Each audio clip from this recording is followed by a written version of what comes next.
La ley, el derecho a saber. Hoy vamos a volver a abordar el tema de las jubilaciones. Ya lo hemos tratado en otros programas, pero bueno, es un tema que da para hablar mucho y interesa, la sociedad está preocupada por el tema porque las jubilaciones hoy en día son un factor de ajuste importante y obviamente la gente que aún no se ha jubilado y aquellos que sí lo están, tienen una gran preocupación. Bueno, además de las jubilaciones voy a tratar de incluir un poco lo que es la reparación histórica, muy comentada también en estas épocas, y el tema de la pensión universal para adultos mayores. Ley 27.260, Programa Nacional de Reparación Histórica para Jubilados y Pensionados. Artículo 13. Intitúyese con alcance nacional la pensión universal para adulto mayor. Requisito para adquirir este beneficio: carácter vitalicio y no contributivo para todas las personas de 65 años de edad o más que cumplan con los siguientes requisitos: ser ciudadano argentino, nativo, por opción o naturalizado. En este último caso, con residencia legal mínima en el país de 10 años anteriores a la fecha de la solicitud del beneficio, o ser ciudadanos extranjeros con residencia legal mínima acreditada en el país de 20 años. De los cuales 10 deben ser inmediatamente anteriores a la fecha de la solicitud del beneficio. No ser beneficiario de jubilación, pensión o retiro de carácter contributivo o no contributivo. No encontrarse percibiendo la prestación por desempleo prevista por la Ley 24.013. En el caso que el titular perciba una única prestación, podrá optar por percibir el beneficio que se establece en la presente. Mantener la residencia en el país. Los beneficiarios de las pensiones no contributivas por vejez que otorga el Ministerio de Desarrollo Social podrá optar por ser beneficiarios de la pensión universal para adultos mayores siempre y cuando cumpla con la totalidad de los requisitos previstos en el presente artículo. Cuando hablo de las jubilaciones propiamente dichas,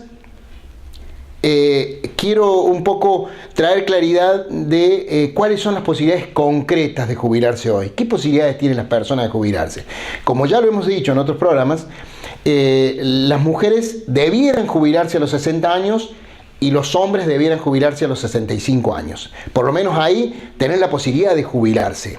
Ahora, ¿es así hoy? ¿Es posible jubilarse a los 60 las mujeres y a los 65 los hombres?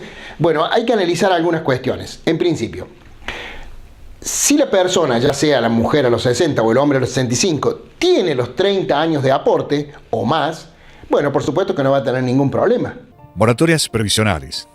Los trabajadores autónomos o relación de dependencia que reúnan los requisitos de edad para una jubilación o pensión, pero no tengan los años de servicios con aportes, podrán hacerlo a través de la adhesión a una moratoria que le permitan completar los años de aporte faltantes.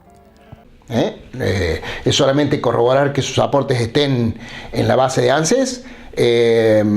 Hoy es muy fácil, el ANSES se ha modernizado en los últimos años de una manera que hace accesible a las personas poder constatar si tienen sus aportes ingresados en las cajas o no. O sea que, digamos, es bastante simple saber si los tienen. ¿Tienen los 30 años de aporte o tienen más de 30 años? Con solo cumplir la edad jubilatoria, 60 una mujer y 65 un hombre, sacan un turno, van al ANSES con su documento y algunos otros datos, digamos, relacionados fundamentalmente con su estado civil, si son casados, la libreta de matrimonio o el acta de matrimonio, y se van a poder jubilar, van a poder hacer el trámite y jubilarse. Es decir, para los que tienen los aportes no es problema, pero lamentablemente sabemos que es la menor cantidad de gente que se va a jubilar y que se presenta en el ANSES para jubilarse, que tienen todos los aportes realizados en oportunidad de su vida laboral. Por lo general, le están faltando aportes. O no tienen nada o tienen pocos aportes. Y aquí está el problema. O sea, alguien que tiene pocos aportes, bueno, hay que ver si los tiene en los últimos años, si son unos aportes que hizo por allá por la década del 70 y del 80, en fin, hay que ver de cuándo son los aportes para poder saber si va a entrar en alguna de las moratorias vigentes o no. Las posibilidades se han acotado mucho, por eso lo que yo aconsejo es a aquellas personas que están por cumplir los 60 años o que ya los han cumplido, que concurran, al ANSES, pueden preguntar, obviamente en el ANSES lo van a asesorar. Y si no, que para mayor seguridad, digo yo, porque por ahí, a veces en el ANSES, entre tanta gente que tiene que atender y distintos trámites que hacen los empleados de ANSES, por ahí la información no es tan certera o no le dedican el tiempo que usted necesita para comprender exactamente su estado respecto a la jubilación. Entonces, yo le recomiendo consultar a un profesional. Nuestro estudio está abierto todos los días para que ustedes puedan llamar por teléfono, pedir un turno y realizar la consulta, y nosotros se la vamos a adecuar con el mayor de los gustos, para que usted pueda saber exactamente si está o no en condiciones de jubilarse y qué es lo que tiene que hacer en su caso para poder jubilarse un poco más adelante. Artículo 14. La pensión universal para el adulto mayor consistirá en el pago de una prestación mensual equivalente al 80% del haber mínimo garantizado a la que refiere el artículo 125 de la Ley 24.241, sus suplementarias y modificatorias, y se actualizará de conformidad a lo establecido en el artículo 32 de la misma ley. ¿Qué pasa con aquellas personas que no se pueden jubilar? Ya hemos dicho que los hombres, si no tienen todos los aportes, y si tienen algo de aportes, en general yo les recomiendo que consulten a un profesional. Nosotros estamos todos los días para atenderlos, pero a cualquier profesional lo pueden consultar que se dedique a jubilaciones, para saber si con los aportes que tienen es posible que se jubilen. Ahora, ¿qué pasa con aquellos que no cumplen con los requisitos? Si es un hombre a los 65 años, los va a llevar a la pensión universal para adultos mayores. Si es una mujer a los 60, va a tener que esperar. La reforma de la ley jubilatoria lo que hizo fue empujar la jubilación de las mujeres hacia arriba, y lamentablemente las lleva a que se jubilen o a que reciban esta pensión a los 65 años de edad. ¿Qué es la pensión universal? Digamos, es una buena idea que yo creo que no fue bien instrumentada. Porque es una buena idea pensar que todas las personas a una determinada edad deben tener un plafón y un seguro por el cual van a cobrar un sueldo y van a tener acceso a los beneficios de la seguridad social, en este caso el PAMI, que es lo más importante. Pero esta implementación de la pensión universal para adultos mayores, conocida como PUAM, tiene algunos defectos importantes y tiene además algunas cuestiones que rozan, digamos, lo inconstitucional y hasta lo ilegal, porque la ley prevé que los jubilados tienen un mínimo de jubilación. La jubilación mínima es infranqueable, o sea, hoy la jubilación mínima, hoy en el mes de julio del año 2018, es de 8.100 pesos, 8.090 y algo. Esa es la jubilación mínima. Ningún jubilado puede cobrar por debajo de los 8.100 pesos, ninguno. La pensión universal para adultos mayores le otorga un sueldo del 80% de eso, o sea, hoy estamos en 6.000 y algo. Entonces, perfora el mínimo. Esto no está contemplado en la ley y fue modificado. Fue modificado inclusive por el decreto reglamentario. Digamos que van a surgir a partir de esto varios planteos judiciales. Seguramente lo que se trató de evitar, que era la judicialización o evitar los conflictos judiciales, por el contrario, se van a reforzar y va a haber más, porque mucha gente va a plantear esto que está por debajo de la mínima. Otro de los defectos grandes, o sea, el primer defecto que yo le veo es que cobran menos de la mínima. Sería bueno que aquellos que tienen aportes cobren un poquito más y los que no tienen aportes tengan ese plafón mínimo de que sea la jubilación mínima, hoy 8.100 pesos. El otro defecto importante que yo le veo a la pensión universal es que no tiene derecho a pensión. ¿Esto qué significa? Que el hombre o la mujer que se acoge al beneficio de la pensión universal para adultos mayores, si luego de estar cobrando esa pensión fallece, la pensión se va con él. Es así, no le pasa al cónyuge, al viejo que queda, no le pasa la pensión, no cobra nada, se queda sin derecho a pensión. Digamos, un derecho que está arraigado en nuestras leyes, en la propia Constitución Nacional, que es que las dos personas que convivieron durante toda su vida, cuando uno fallece, al otro le quedan los dos beneficios, su propia jubilación y el que tenía el fallecido como pensión. Lamentablemente, esta pensión universal se aleja de ese concepto y, digamos, deja rengo al pobre jubilado al pobre viejo que queda solo. No solo que queda viudo o viuda, sino que además se queda sin el beneficio que tenía el otro. Y se supone que ambos colaboraban para mantener ese hogar en la época en que lamentablemente ya no se puede trabajar. Ya los viejitos no tienen por qué estar trabajando. Bueno, la pensión universal para adultos mayores tiene este problema muy grave. No tiene derecho a pensión.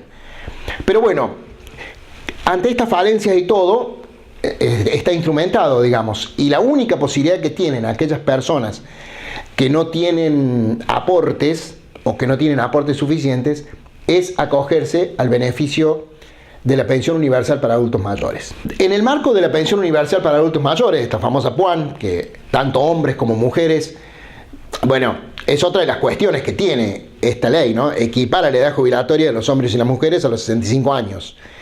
En realidad es una jubilación forzada. La jubilación es una pensión universal que es una jubilación forzada para todos, pero a los 65 años equiparó la edad jubilatoria. De hecho, subió la edad jubilatoria de la mujer, porque la mayoría de los problemas de aporte lo vemos más que todo en las mujeres. Entonces, le ha elevado de hecho la edad jubilatoria. Lo que contempla esta pensión universal es que las personas pueden seguir trabajando. Alguien que está cumpliendo, digamos, que tareas en relación de dependencia o como autónomo, se puede acoger al beneficio de la pensión universal, se puede jubilar, iba a decir, en realidad es acogerse al beneficio de la pensión universal, y puede seguir trabajando, y puede seguir aportando, para más adelante poder acogerse, si cumple con los requisitos, a la jubilación, y pasar a cobrar el sueldo que corresponde y tener todos los beneficios que corresponde como jubilado, y no como pensionado, como pensión universal. Y ahí también trae otro defecto importante la ley. Digamos, otra cuestión que perjudica a las personas. Porque los aportes que se hagan después de estar pensionados no van a influir en el cálculo del haber jubilatorio. Entonces, si la persona sigue trabajando con un sueldo alto, eso no va a importar al momento de jubilarse. No le van a tener en cuenta los aportes. Solamente van a servir como servicios. ¿Ya? Trabajó 5 años más, bueno, tiene 5 años de aporte, tiene 5 años de servicio, pero los aportes que hizo no se toman. Los deja de lado ANSES. Bueno, esa es una cuestión, digamos, muy perjudicial para la persona. Pero bueno, sirve para completar, da la posibilidad de seguir trabajando. Hoy en día se pretende que las personas sigan trabajando por lo menos hasta los 70 años. Digamos, es una cuestión conceptual, es una cuestión muy discutida, no solo en nuestro país, en buena parte del mundo. Es un problema de Estado la jubilación, y el momento en que hay que jubilarse y demás. Pero aquí se solucionó con esta ley parte de eso. Pero bueno, yo creo que adolece de muchos defectos, tiene muchos defectos, y sin ninguna duda, no tengo ninguna duda, es perjudicial para aquellos que se acogen a la pensión universal para adultos mayores. Pero es lo único que hay. Lamentablemente es lo único que hay, hasta que el Congreso Nacional, o bueno, o sea por decreto, no sé cómo se hará, en algún momento lo ideal es que salga por una ley, se modifique y se haga una ley jubilatoria, digamos, que contemple fundamentalmente los derechos de pensión, que son muy importantes, respetar el mínimo jubilatorio, el mínimo en pesos jubilatorio, y los aportes futuros, que las personas, todos los aportes que yo hago me sirvan. Si no, ¿para qué trabajo? Si yo sigo trabajando hasta los 70 años, que mis aportes me sirvan para jubilarme, y además, digamos que incremente mi haber jubilatorio. Eso es lo que yo quiero, y eso es lo que pretende cualquiera que trabaja. Entonces, yo les recomiendo, tanto hombres como mujeres que no tienen los aportes o que tienen muy pocos aportes, que consulten. En el caso nuestro, nosotros gustosos le vamos a evacuar las consultas y lo vamos a asesorar al respecto.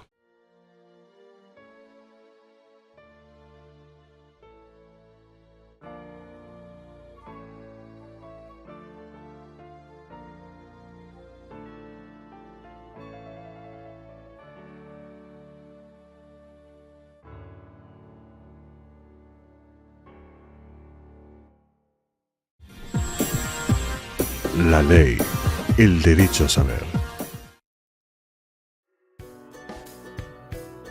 Especializado en Derecho Provisional, jubilaciones, pensiones, reajuste de haberes. Estudio Jurídico Dr. Juan Alberto Chea, abogado. Avenida Peñalosa, 1372, planta alta, al frente de tribunales. Teléfono 03571-503-618 o 03546-156-507, 11, Río Tercero.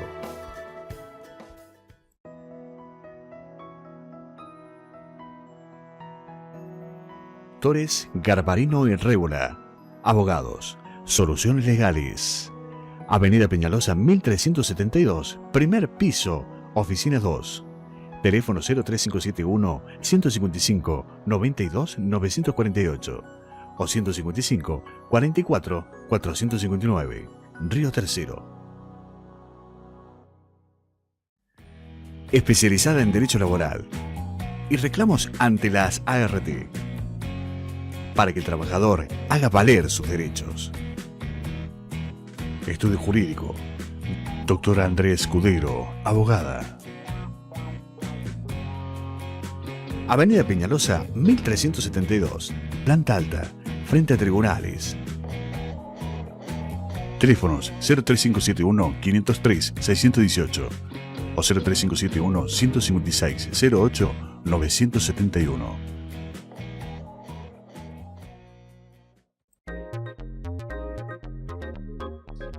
Si estás buscando un lugar donde te provea todo lo que necesitas, Doris, librería, kiosco y fotocopias. Allí en ese lugar vas a encontrar todo, absolutamente todo lo que necesitas. Librería jurídica para profesionales y estudiantes. Códigos, leyes, doctrinas, manuales para estudiantes. La mejor atención. ¿Sabes dónde? En Peñalosa, frente a tribunales. Doris, librería, kiosco y fotocopias.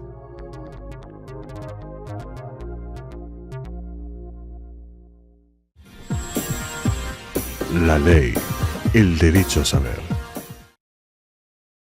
En el programa de hoy vamos a hablar del aborto y la legislación en Argentina. El aborto actualmente está estipulado como un delito. Quien produce un aborto tiene una tipificación y una pena por ello. Y actualmente en el Congreso de la Nación se está discutiendo un proyecto en el cual se asegure el aborto libre, gratuito y seguro.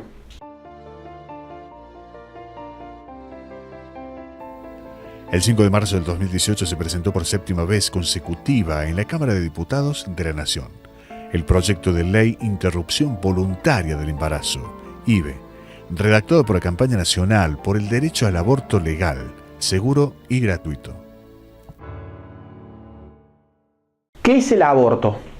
El aborto es la interrupción voluntaria del embarazo. Como bien dije recién, es una figura que está tipificada en el Código Penal, que establece una pena en el caso de aquella persona que cometa el aborto sin el consentimiento de la mujer, de 3 a 10 años. Y en el caso de que el consentimiento de la mujer haya sido prestado, de 1 a 4 años. Si bien está estipulado como delito el aborto, tenemos dos situaciones en las cuales no es punible, o sea, que no se considera como delito en tal, no puede ser condenado a aquella persona que lo comete. Esa cuestión es cuando lo comete un médico, un profesional de la salud, para resguardar la salud e integridad de la mujer que lleva a cabo el embarazo. Y el otro supuesto es en el caso de abuso o violación de una persona demente o que tiene facultades o su capacidad restringida. En la justicia argentina hubo un caso muy famoso que es conocido como el caso FAL, que son las iniciales de la madre de una niña menor de edad de 15 años que fue abusada por su padrastro en la provincia de Chubut, en donde se solicita a esta madre ante la justicia que se le produzca un aborto atento a que se ponía en riesgo la salud de la menor. La Corte terminó estableciendo en este fallo, FAL, que es conocido popularmente, que en caso de que una mujer establezca que fue abusada sexualmente, independientemente de su salud mental, autorizarla para un aborto, para que se le produzca un aborto. El proyecto que se sanciona, que se está debatiendo actualmente en el Senado, tiene ciertas modificaciones con la legislación que hoy tenemos en día. La legislación que se está tratando y que fue aprobada, si no sufre modificaciones en el Senado, establece que la mujer voluntariamente podrá establecer o podrá decidir a realizarse un aborto hasta la semana número 14 de gestación.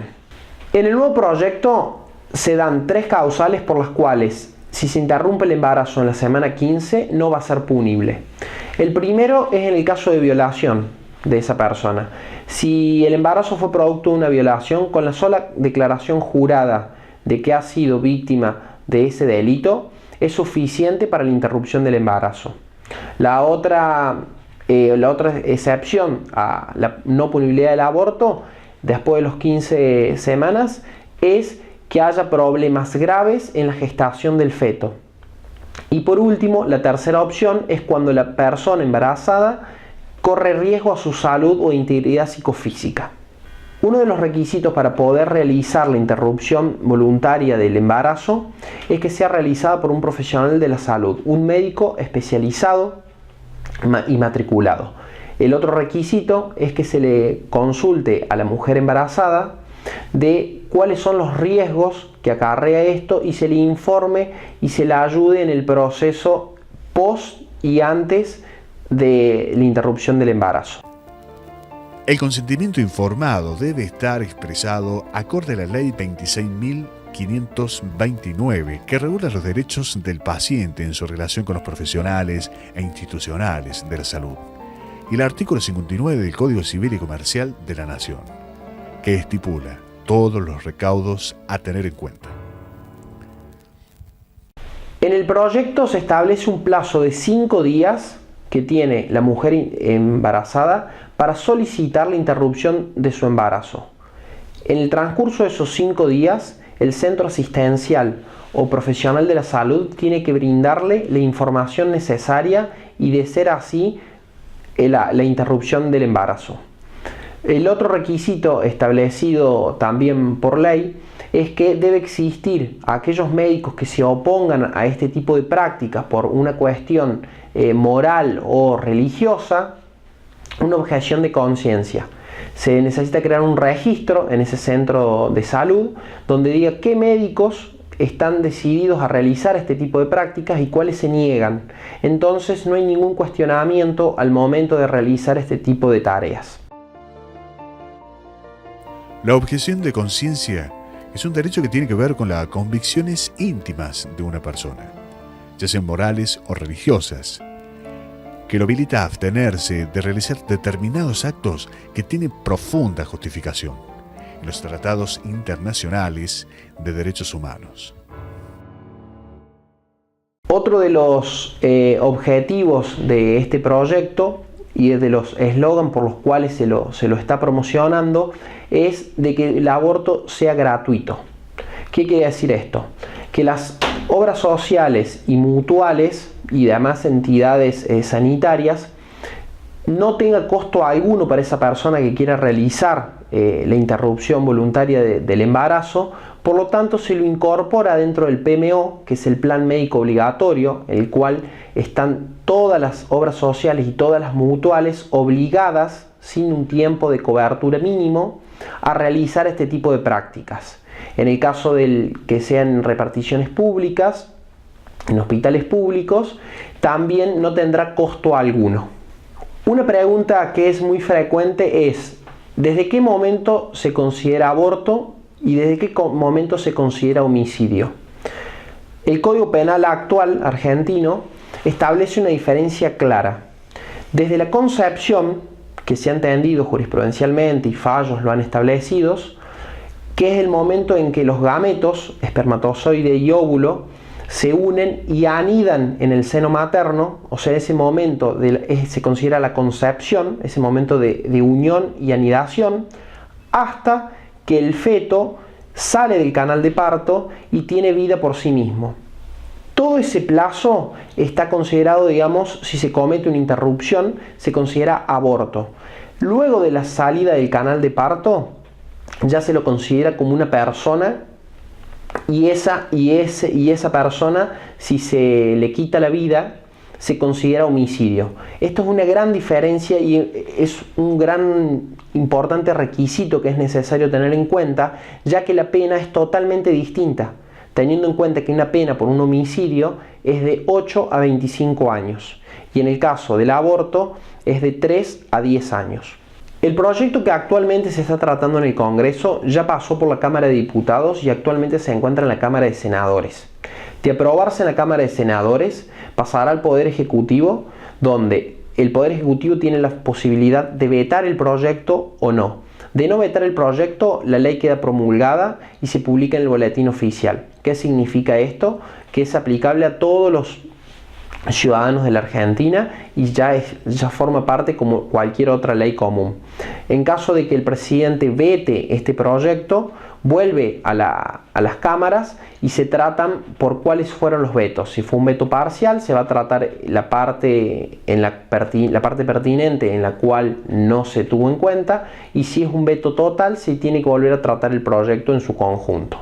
En caso de que la Cámara de Senadores no apruebe el proyecto y lo rechace, no va a poder ser tratado en comisión durante este año. Recién el año que viene podrá volver a ser tratado. En caso de que lo apruebe, pero lo modifique, el proyecto vuelve a la Cámara de Diputados para que se modifiquen y se revean esas reformas que ha hecho la Cámara de Senadores. Si no está de acuerdo la Cámara de Diputados con el proyecto que le ha remitido la Cámara de Senadores, por mayoría absoluta o mayoría grabada, 2/3, podrá reinsistir con el proyecto originario, o si no, aceptar las modificaciones que ha hecho la Cámara de Senadores y por lo tanto queda la ley sancionada y quedará la posibilidad de que el presidente vete o no vete el proyecto.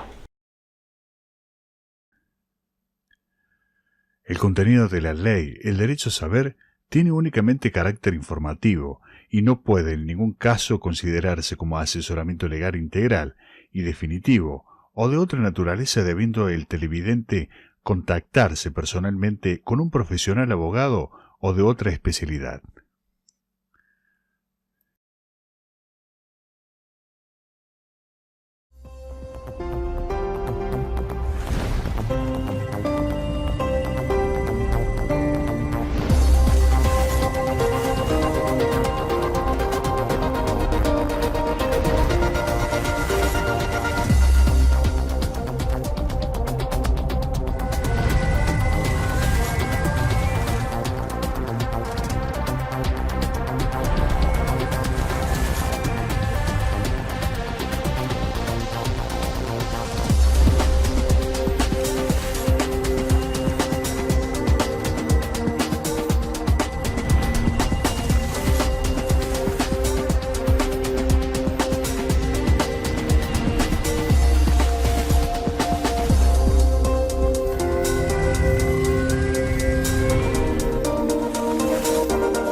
La ley, el derecho a saber.